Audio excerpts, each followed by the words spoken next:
جلاله وجماله وكماله، ونسأل الله سبحانه وتعالى أن يبدلنا على وسائل الخير وطرق العافية في أمر الدين والدنيا والآخرة. نتوجه إلى المولى أن يبارك لنا في هذه الساعة فينا وفيكم الحاضرين والحاضرات أجمعين، وأن يرزقنا حسن الاستماع حتى نتركنا معنى الاتباع ونحصل على البركة إن شاء الله على الانتفاع حسن ومعنى بسر وببركة نبينا وحبيبنا وشفيعنا وقرة أعيننا محمد صلى الله عليه وآله وصحبه وسلم. أما بعد، نوينا تعلم وتعلم وتذكر وتذكير والنفع والانتفاع والإفادة والاستفادة والحث على التمسك بكتاب الله وسنة رسوله والدعاء إلى الهدى والدلالة على الخير والابتلاء والإهداء ومرضاته وكله وثوابه سبحانه وتعالى.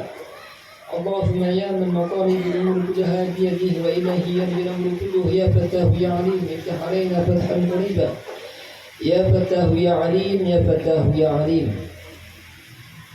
Alhamdulillah, puji syukur kita haturkan kehadirat Allah Subhanahu wa taala yang ini mana Allah kumpulkan kita di dalam majlis yang mulia ini, di bulan yang mulia ini, bulan kelahiran junjungan kita Nabi besar Muhammad sallallahu alaihi wasallam. Ma'ana farah bin Nabi sallallahu alaihi wasallam. Kita berada dan di dalam kegembiraan bersama baginda Rasulullah sallallahu alaihi wasallam menyambut bulan suci kelahiran Nabi kita Nabi besar Muhammad sallallahu alaihi wasallam. Mudah-mudahan Allah Subhanahu wa taala mengangkat derajat kita semua karena kita meyakini dan menganggap bahwa Nabi kita adalah Nabi yang paling termulia di antara seluruh para nabi. Dan mudah-mudahan pula Allah Subhanahu wa taala kelak kumpulkan kita bersama junjungan kita Nabi besar Muhammad sallallahu alaihi wasallam dan mendapatkan syafaat beliau beserta keluarga dan sahabat serta guru-guru kita yang mulia. Al-Habib Abdullah bin Alwi Al-Haddad di dalam kitabnya Risalatul Muawanah wal Mudaharah wal Mu'azarah liragibina minal mu'minina fi tariqil akhirah menjelaskan pasal demi pasal kepada kita semua, menasihati dan memperingatkan kepada kita akan pentingnya tahapan demi tahapan di dalam maqamat di dalam agama ini, sehingga kita diajak untuk mendapatkan dan menjalani akan semua tahapan-tahapan di dalam maqamat yang beliau utarakan dan yang beliau ajarkan ini. Setelah kita mengetahui pada bab yang telah lalu mengenai pentingnya meletakkan niat di dalam setiap perkara, baik itu di dalam masalah ibadah, di dalam ketaatan maupun di dalam masalah adat dan istiadat atau kebiasaan kita, maka kita diajak lagi oleh beliau untuk muraqabah. Di dalam pasal kali ini diajak kita untuk muraqabah. Apa arti muraqabah? Merasa diawasi dan dipantau dan diperhatikan oleh Allah Subhanahu wa taala di dalam setiap gerik dan diamnya. Wa qala radhiyallahu anhu faslun wa 'alaika ya akhi bi muraqabatillahi ta'ala في حركاتك وسكناتك ولحظاتك وطرفاتك وخطراتك وإرادتك وسائر حالاتك. Dan hendaklah alaika ay wa alaika ay ilzam walzam, dan lazimilah, kata beliau, maksudnya hendaklah engkau wahai saudaraku senantiasa di dalam muraqabah, merasa dalam pengawasan Allah Subhanahu wa taala, fi harakatika, di dalam gerak dan diammu, wala hadatika wa tarafatika, dan di saat setiap tarikan nafasmu, setiap saatmu, dan juga setiap kerdipan matamu, wa khataratika wa iradatika, dan setiap lintasan-lintasan yang ada di hatimu dan juga setiap keinginanmu, hendaklah engkau merasa dalam pengawasan Allah, yaitu yakni muraqabah.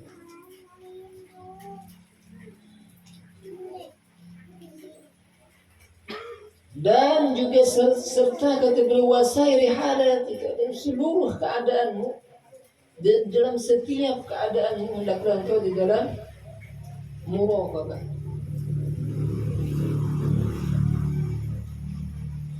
Dan hal ini perlulah kiranya kita untuk melatih diri kita.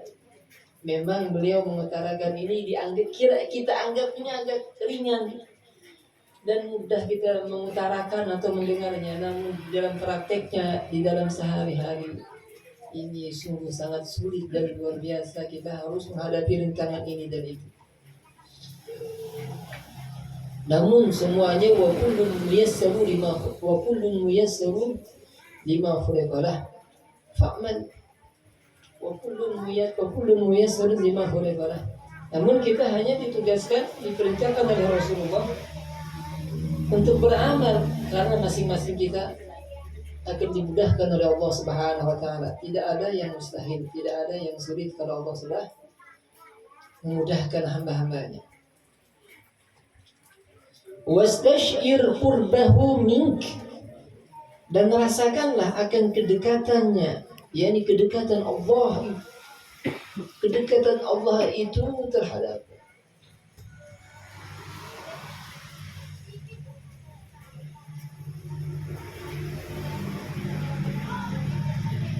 Wa'lam annahu nadhirun ilaika wa muttali'un 'alaik, dan ketahuilah olehmu bahawa sesungguhnya Allah Subhanahu wa taala nadhirun ilaik, selalu melihat dan mengawasi. Allah senantiasa dan selalu melihat kita dan mengawasi serta mengetahui apa yang kita lakukan. La yakhfa 'alaihi minka khafiyah, tidak ada sesuatu pun baginya atasnya Allah Subhanahu wa taala itu darimu, dari dirimu yang tersembunyi. Jadi apapun yang kita lakukan, bahkan yang ada di lintasan hati kita ini, semuanya diketahui oleh Allah Subhanahu wa taala. Namun Allah dengan rahmatnya kepada kita umat Nabi Muhammad sallallahu alaihi wasallam ini, besarnya kasih sayang Allah Subhanahu wa taala kepada umat ini, maka banyak kesalahan dan keaiban kita ditutupi oleh Allah Subhanahu wa taala. Seandainya kawan kita atau sahabat karib kita itu mengetahui aib dan celah yang ada pada diri ini, dia akan meninggalkan diri kita. Pasti sudah. Tapi Allah menutupi semua kesalahan dan keaiban kita itu. Alhamdulillah. Wa ma ya'zubu 'an rabbika min mithqali dzarratin fil ardi wala fis sama', dan tidaklah tersembunyi dari Tuhanmu walaupun hanya seberat biji darah, baik yang ada di bumi maupun yang ada di langit. Wa in tajhar bil qawli fa innahu ya'lamu sirra wa akhfa, dan jika engkau menampakkan, menzohirkan perkataanmu, maka sesungguhnya Allah Subhanahu wa taala mengetahui yang tersembunyi, yang rahasia, bahkan yang lebih tersembunyi. Maka sesungguhnya Allah mengetahui yang rahasia dan juga yang tersembunyi. Wa huwa ma'aka aynama kunta, dan dialah Allah zat yang selalu bersamamu dimanapun kamu berada.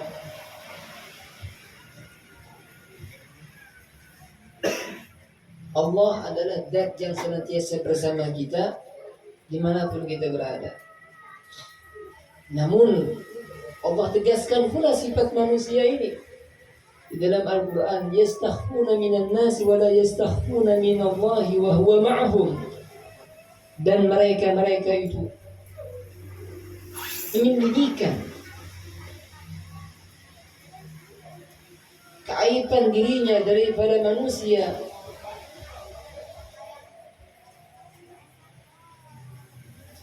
Yastakhfuna minan nasi wa la yastakhfuna minallah. Namun mereka tidak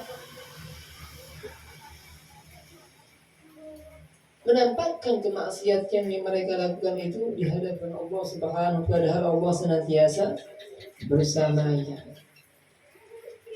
Kita hanya meminta ampun kepada Allah atas semua kesalahan dan dosa yang pernah kita lakukan. Tubna ila Allah min jami'il ma'asi sagiriha wa kabiriha, jahriha wa sirriha.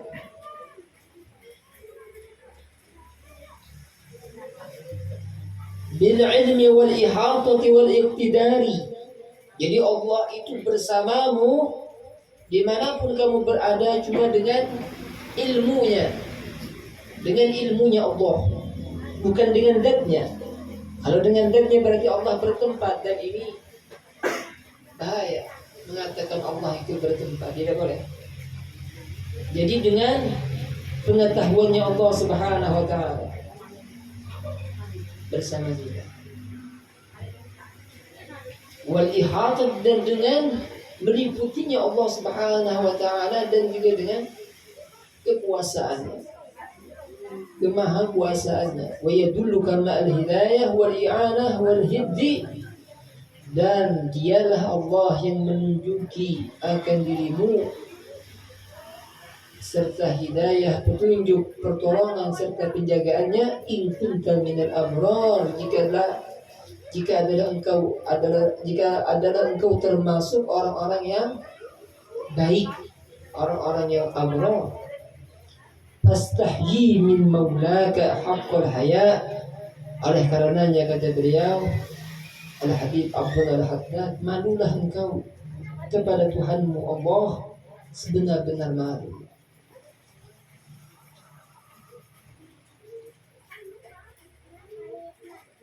Makanya di dalam hadis Nabi Muhammad SAW itu pernah beliau menyebutkan,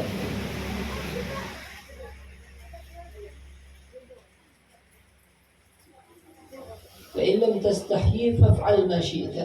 Jika engkau tidak malu, maka lakukan apa semaumu, kata beliau. Jadi artinya apa? Artinya kada malu kah? Kada sukan kah? Jadi Rasulullah, kada sukan kah menggawi ini, menggawi itu dari perbuatan-perbuatan yang dilarang oleh Allah. Fastahyi min maulaka haqqal haya. Malulah engkau terhadap Tuhanmu dengan sebenar-benarnya. Wajtahid an la yaraka haitsu nahak, dan berusahalah dirimu agar Allah tidak melihatmu melakukan larangannya. Wala yafqidaka haitsu amarak, dan Allah tidak kehilangan dirimu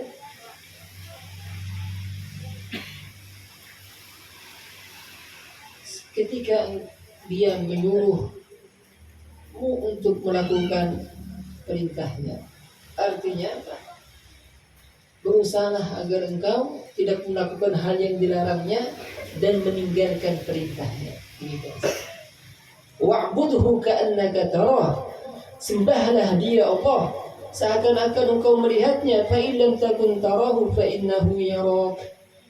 Jika engkau tidak mampu untuk melihatnya, maka yakinilah sesungguhnya Allah melihatmu. Inilah maqam ihsan. Jadi dari maqam muraqabah inilah nanti naik kepada maqam ihsan. Islam, iman, dan ihsan. Tingkatannya nih. Kita ini Islam, kemudian kita tinggi lagi beriman, kuat sudah. Kemudian di atas lagi baru ihsan. Caranya apa? Kata Allah, fa'ahsinu innallaha yuhibbul muhsinin. Maka berbuat baiklah.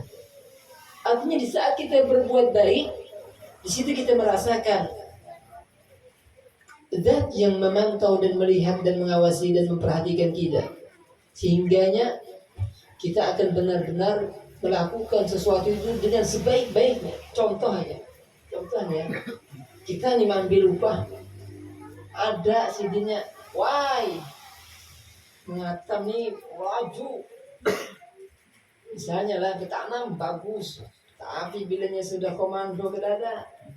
Wah, kira-kira pekerjaan sedikit kendor karena mandornya nggak ada.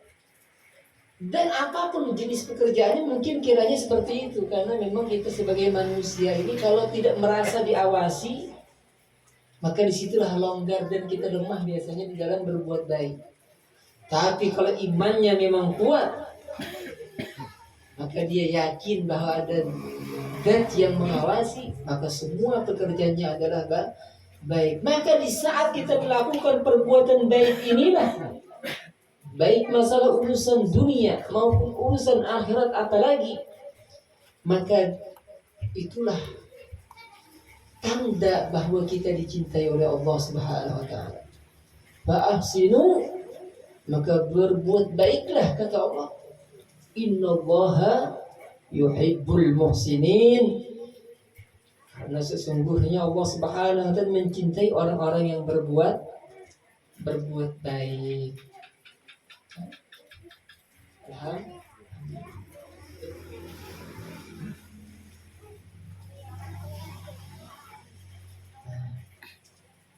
Ceritanya di tempat ulun tuh ya, Kai sama nenek bahuma.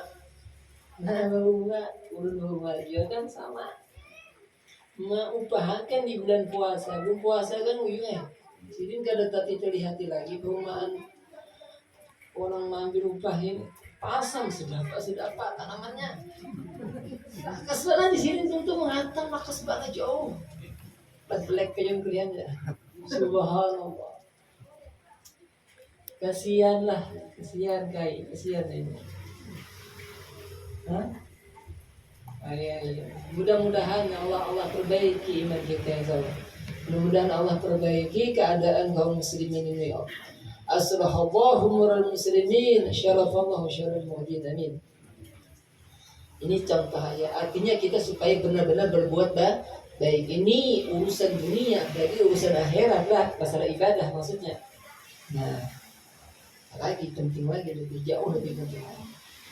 Pokoknya di saat kita berbuat baik tadi, walaupun bos kita kah, majikan kita kah, mandornya kita kah, kada tahu sini tulak sini 3 kali aja kita. Pokoknya kita baik aja, bagus saja sebagaimana adanya sidin kan. Insya Allah sidin bisa menilai seorang lah nanti. Otomatis rezeki kita itu nanti akan datang dari arah mana saja. Mungkin kita akan diangkat oleh bosnya kita, ya kan, sebagai tangan kanannya. Karena orang-orang seperti ini biasa mencari orang-orang kepercayaan itu sulit sekali. Nah, maka mudah-mudahan kita lah menjadi orang kepercayaan tersebut, insyaallah, amin. Allahumma amin. Inna qimatal abdi fi khidmatih. Inna qimatal abdi fi khidmatih. Sesungguhnya nilai dan harga seorang hamba itu ada di dalam khidmahnya, di dalam pelayanannya, bagus atau tidak, begitu. Apalagi kita ini adalah semuanya adalah hambanya Allah, majikan kita adalah Tuhan dan Sayyidnya kita adalah Allah Subhanahu wa ta'ala. وَمَتَى رَأَيْتَ مِنْ نَفْسِكَ تَكَاسُلًا عَنْ طَاعَتِهِ أَوْ مَيْلًا إِلَى مَعْصِيَتِهِ فَذَكِّرْهَا بِأَنَّ اللَّهَ يَسْمَعُكَ وَيَرَاكَ وَيَعْلَمُ سِرَّكَ وَنَجْوَاكَ.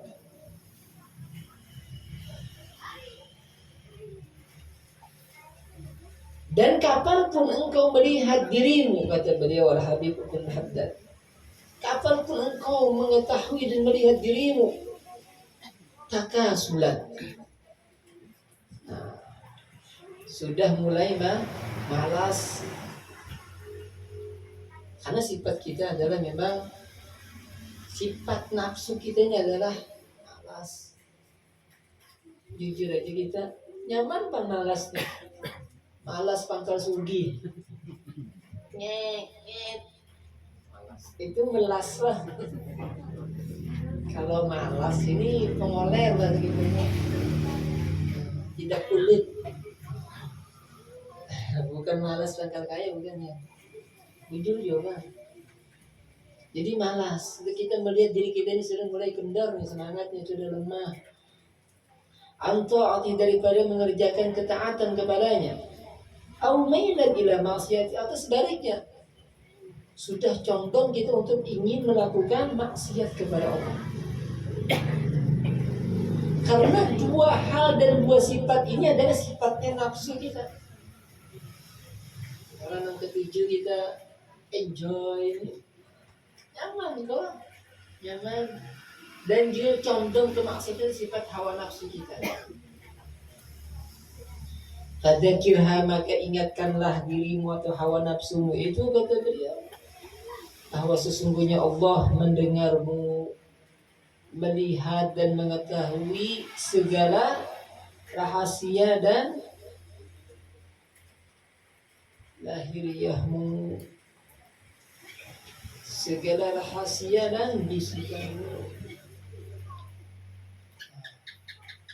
Jadi kita peringatkan diri kita seorang, wahai jiwa, kita pendiri seorang ya, hati ini dalam hati seorang karena nyawa pendiri kan kita. Dalam hati seorang itu memadai nafsu dan hati kita, diri kita. Wahai jiwa, sesungguhnya Allah melihatmu. Kan begitu. Sadar ini, kedua ini lagi. Sehingga ada amalan dari salah seorang guru kita. Setiap kita bangun guring itu, maka agar kita memperoleh kecintaan lawan Nabi Muhammad SAW, maka kita peringatkan, kita bisikkan, kita padahi hati kita ini, wahai hati, cintailah Nabimu, Nabi Muhammad SAW. Setiap 40 hari ini kalau dipupuk dan ditanam terus istiqomahnya itu akan cinta lawan Nabi Muhammad SAW. Diperingatkan terus, ingatnya. فإن لم يفدها هذا الذكر لقصور معرفتها بجلال الله تعالى فاذكر لها مكان الملكين الكريمين اللذين يكتبان الحسنات والسيئات. Maka apabila cara yang pertama ini diri kita tidak mendapatkan manfaat dan faedah darinya, dengan kita memadahi, memperingatkan diri kita ini bahwa Allah adalah senantiasa mendengar, melihat, mengetahui segala rahasia dan bisikan yang ada padamu. Ada pampan sudah. Maka apa obat yang kedua? Kenapa? Karena peringatan ini tidak bermanfaat, likusuri ma'rifati, karena terbatasnya pengetahuan diri kita, jiwa dan hati kita terhadap keagungan dan kemuliaan Allah Subhanahu wa taala.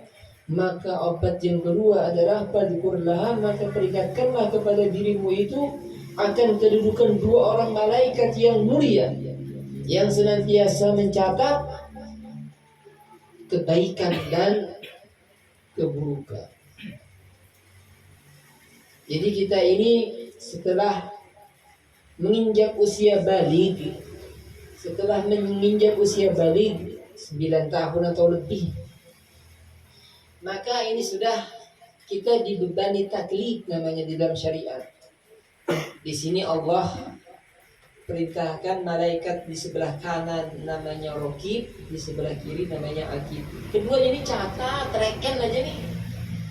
Bila kita berbuat baik, catatnya. Kita berbuat buruk, catatnya juga.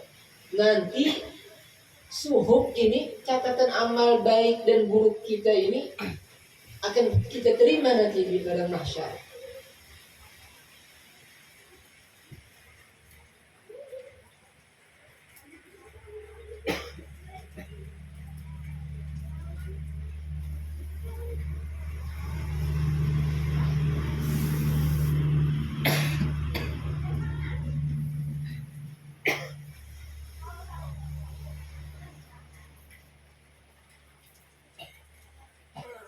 واتل عليها إذ يتلقى المتلقيان عن اليمين وعن الشمال قعيد ما يلفظ من قول إلا لديه رقيب عتيد.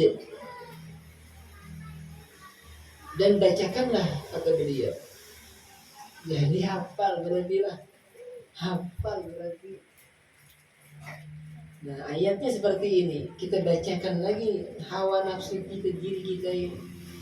إذ يتلقى المتلقيان anil yamin wa anil shimali qa'id. Ingatlah olehmu ketika berjumpa kedua orang yang berjumpa, ini dari sebelah kanan dan sebelah kiri, qa'id.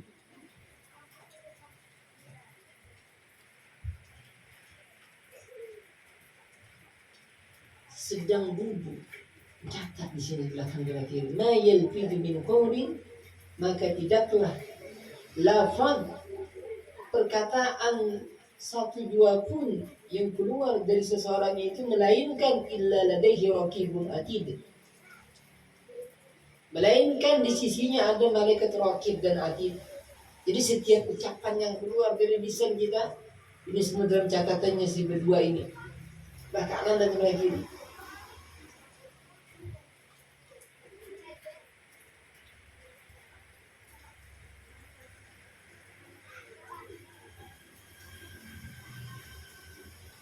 Ini obat yang kedua. Berarti ini adalah permasalahan cara mengobati hawa nafsu kita ketika mengalami kemunduran di dalam berbuat taat dan keinginan untuk berbuat maksiat. Ini versi-versinya, versi yang pertama, ini yang kedua. Kemudian berikutnya, fa illam yatada'athar bihadha tadhkir, maka apabila tidak berpengaruh dengan peringatan semacam ini, kata beliau, fadzakirha, maka peringatkanlah hawa nafsumu itu, dirimu itu, qurbal maut, akan dekatnya kematian, akan dekatnya kematian. Kita tahu aja kan malaikat raqib itu mulai SD sudah hafal kita 10 malaikat Allah. Ya, nyanyiannya ada juga SD aja hafal. Kita sudah ya malam. Cuma kitanya kadang-kadang biasa. Padahal kita harus meyakini akan keberadaan kedudukan kedua orang malaikat ini. Jadi kedua malaikat yang mulia itu ini tidak pernah aja kita nganggur. Tidak pernah nganggur, catatnya terus.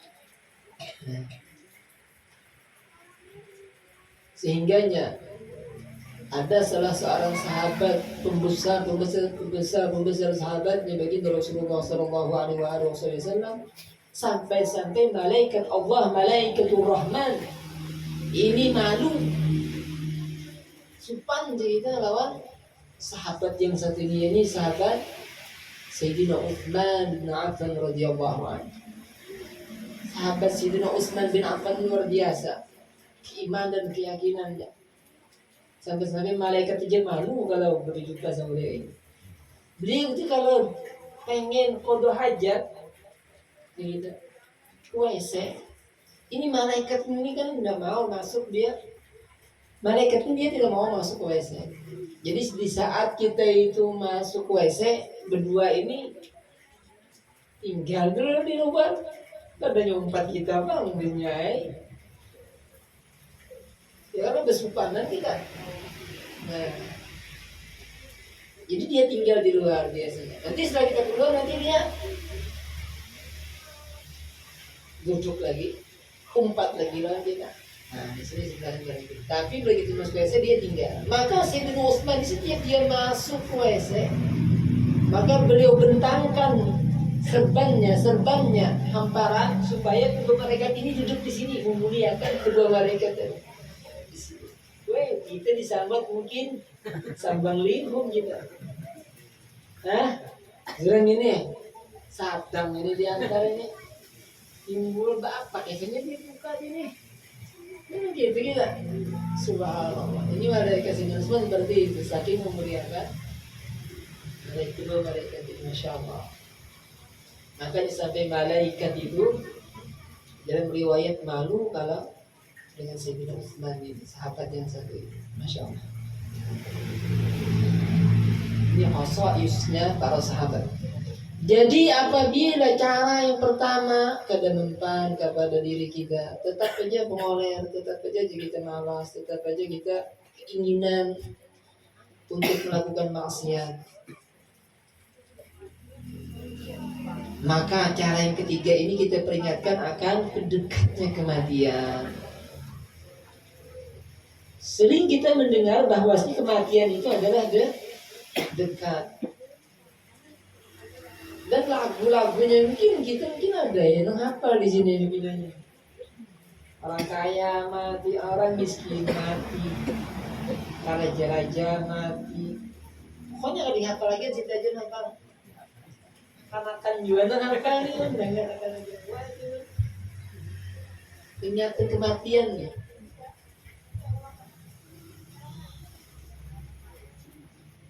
Kenapa kaedahnya maka kematian itu disebut dekat?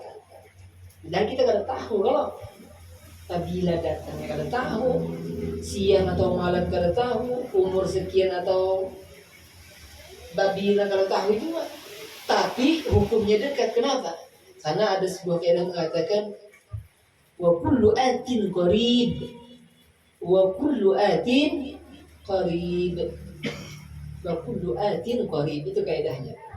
Setiap sesuatu yang datang itu hukumnya dekat, hukumnya hampir.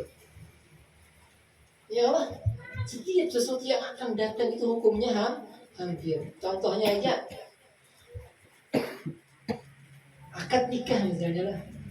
Wih, kawinnya, ya Allah, ada timbul isu mulai aja. Hampir Allah, karena pasti datang. Akhirnya kalau kerasa banyak resepsi kan begitu. Ini masalah nanti gembiraan, masalah kesedihan nanti ya kematian inilah. Nah, jadi setiap sesuatu yang datang itu hukumnya hampir.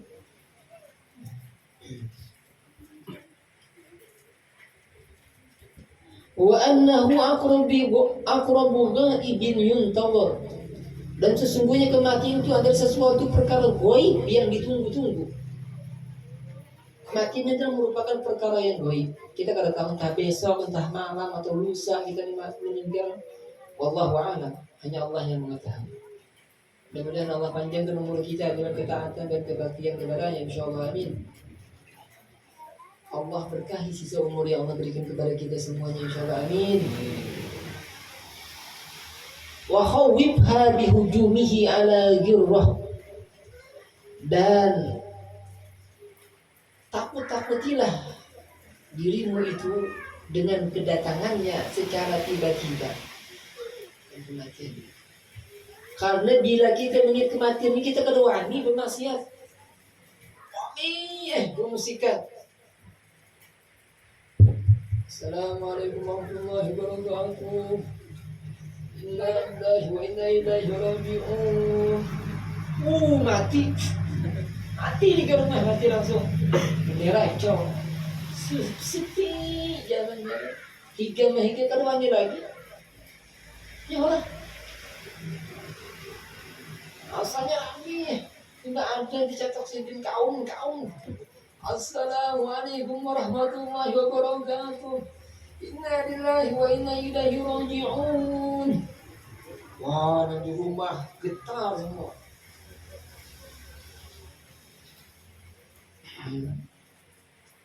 Karena dia mengingatkan diri kita akan kematian ini adalah obat yang paling mujarab agar dia tidak berani untuk melakukan maksiat. Sebab kenapa? Di saat orang itu melakukan maksiat dan dia di saat itu mati, maka dapat dipastikan dia adalah dan mati dalam keadaan suul khati wal iyadzubillah min dzalik. Jadi bila orang itu melakukan maksiat pas mati di saat itu, maka itu alamat bahwa dia mati dalam keadaan suul khatimah. Alhamdulillah ada salah seorang jamaah kita rutin hadir ke majelis Ratibul Haddad. Ini sahih Ratib muallif kitab yang kita baca ini Imamul Haddad. Haji nanti maghrib di sini baca Ratibul Haddad, beliau itu hasil acara kita. Sekalinya pas hari Jumat pas di saat sujud yang terakhir itu meninggal. Orang bingung pada si bangunan lagi. Luar biasa meninggalnya bagus pada hari Jumat dan meninggalnya dalam sujud. Pas pulang Presiden Jokowi datang, apa ada seluruh kita spesialis angkatan laut, angkatan darat, angkatan udara. Jadi kita dokter-dokternya yang melayaninya luar biasa lah kan. Subhanallah, waktu ini di majelis di Kasturi dekat bandara. Subhanallah, biasanya bagaimana Allah memuliakannya. Presiden belum tentu lagi. Beliau ini masya Allah, ini alamat kebenaran husnul khatimah masya Allah. Karena memang adalah hadis sudah menjamin mereka yang mengamalkan ratib kepada beliau, maka dia akan Allah beri rezeki husnul, mati dalam keadaan husnul khatimah. Ya Allah biha, ya Allah biha, ya Allah husnul khatimah, ya Allah biha, ya Allah biha, ya Allah husnul khatimah, ya Allah biha, ya Allah biha, ya Allah husnul khatimah. Amin. Begitulah insyaallah. Wa annahu mata nazala biha wa hiya ala halatin ghairi mardiyatin tanqaribu bi khusran la akhirah lah. Dan sesungguhnya apabila kematian itu datang kepada setiap insan, setiap jiwa, sedangkan dia sedang melakukan dan dalam keadaan yang tidak diridhoi oleh Allah Subhanahu wa taala, maka dia akan merugi selama-lamanya yang tidak ada kesudahannya.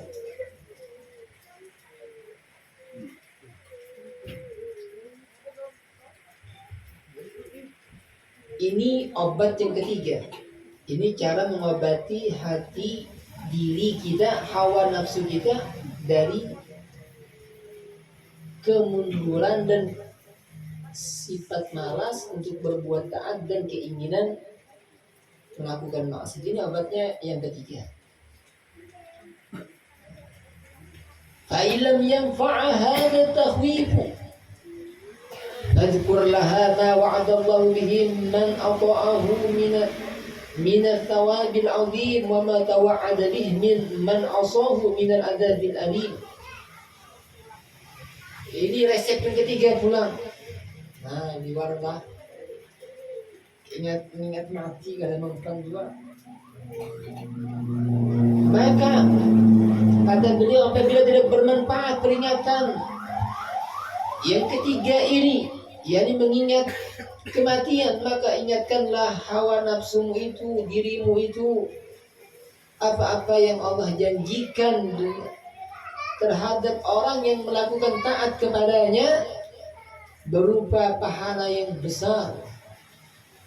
Wa ma tawa'ada bih, dan ancaman Allah Subhanahu wa taala kepada orang yang menentangnya, orang yang bermaksiat kepadanya, berupa adab yang sangat pedih. Jadi kita rajin bulan bama, kita ingat belanja berbuat taat, dapat pahala. Maka kita rajin bulan bama biasanya.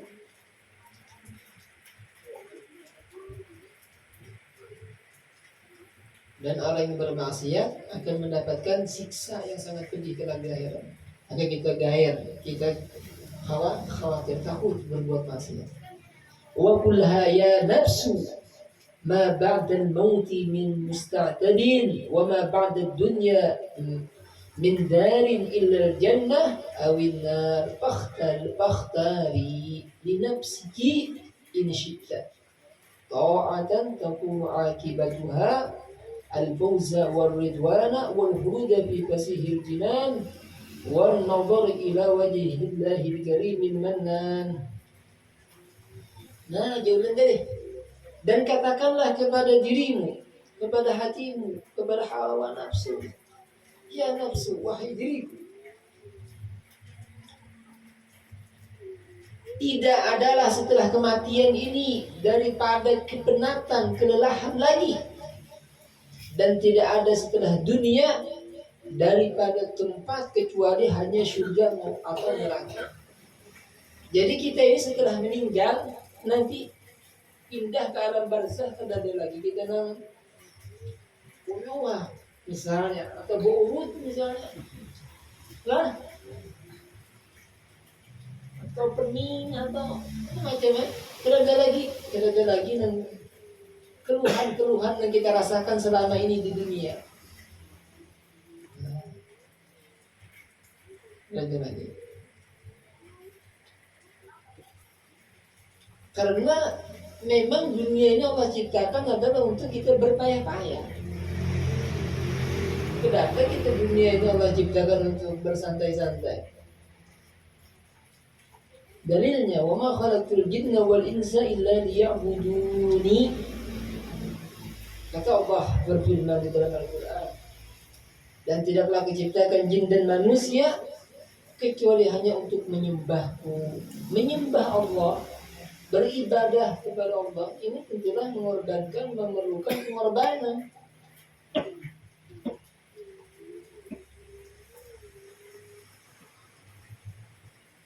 Menyandang derita ini dan itu demi kita menyembah Allah Subhanahu wa taala. Dan yang kita sandang di saat ini jauh lebih ringan dibandingkan mereka-mereka di zaman dahulu. Di zaman dahulu mereka mempertahankan keimanannya, keyakinannya, mentauhidkannya kepada Allah Subhanahu wa taala. Ini taruhannya adalah nyawa. Di zaman dahulu itu ada diceritakan dalam sebuah riwayat dalam kitab Riyadhus Shalihin. Ini mereka zaman dahulu itu mempertahankan keimanannya kepada Allah. Tahan atau tidaknya, maka oleh sang raja apabila beriman kepada Allah dibunuh dan dipenggal. Penggalnya bagaimana? Digergaji pakai sensor tuh. Jadi dari kepala dibelah dua sampai terbagi dua tubuhnya. Subhanallah, berat. Sahabat Ammar bin Yasir ini Masya Allah digantung. Kemudian orang tuanya itu ditusuk dari kemaluannya, Masya Allah, sampai mati. Beriman kepada Tuhannya Muhammad atau kepada nenek moyang kita, katanya. Ini para sahabat itu taruhannya adalah nyawa. Semuanya ini menanggung derita lahir dan batin, karena kita memang hidup di dunia seperti ini. Dan itu juga mengukur kadar keimanan kita, kuat atau lemahnya, tinggi dan rendahnya kedudukan seseorang di sisi Allah Subhanahu wa taala, tergantung besar kecilnya pengorbanannya kepada Allah Subhanahu wa taala.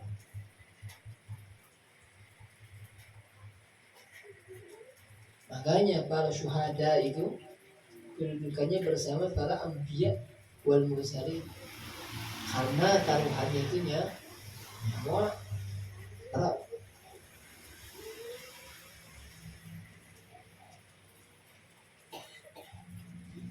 Dan tidaklah dari setelah kehidupan dunia ini tempat kecuali surga dan neraka.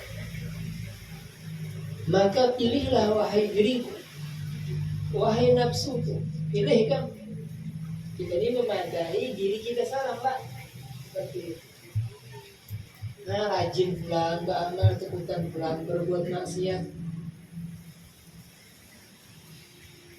Apabila engkau menginginkan ketaatan wahai nafsu, maka akibatnya engkau akan mendapatkan al-fawza, kemenangan, keridhaan, serta kekekalan di dalam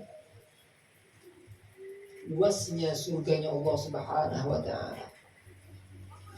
Serta dapat memandang zat mulianya Allah Subhanahu wa taala yang maha beri anugerah. Wa in syi'ti, karena nafsu itu adalah makna. Wa in syi'ti, wa in syi'ti ma'siyatan, dan jika engkau menginginkan kemaksiatan, maka akibatnya adalah al-khizya wal hawana was-sukhta wal hirmana wal habsa baina tabaqatin niran. Maka apabila engkau wahai nafsuku menginginkan melakukan maksiat, maka akibat dan akhirnya adalah kehinaan, kemurkaan,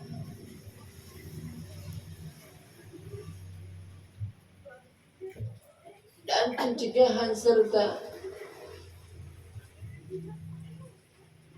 belenggu antara tingkatan-tingkatan api neraka. Fa'alli nafsaka bihadhihi al-adhkar inda taqa'udiha an ta'ah wa rukuniha ila al-ma'siyah. Maka kesimpulannya kata Abdul Haddad, maka obatilah nafsumu itu dengan peringatan-peringatan di atas tadi di saat dia sudah mulai mundur, kendor semangatnya di dalam berbuat taat dan keinginannya untuk melakukan maksiat. Fa innaha minal adwiyatil nafi'ah li amradil qulub. Karena kata beliau Al-Habib Ibn Al-Haddad, sesungguhnya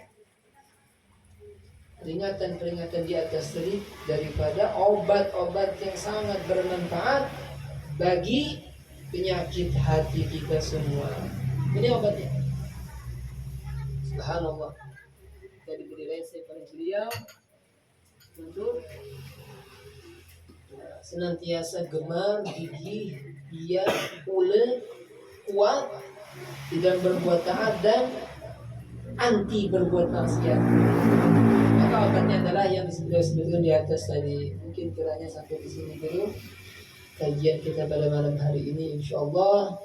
Dan sedikit lagi, summa innahu inzara min qalbika inda istish'arika anna Allah yaraka haya'un minka yamna'uka an mukhalafati wa yahmiluka 'ala at-tashmiri fi ta'ati fa indaka syai'un min haqaiqil muraqabah.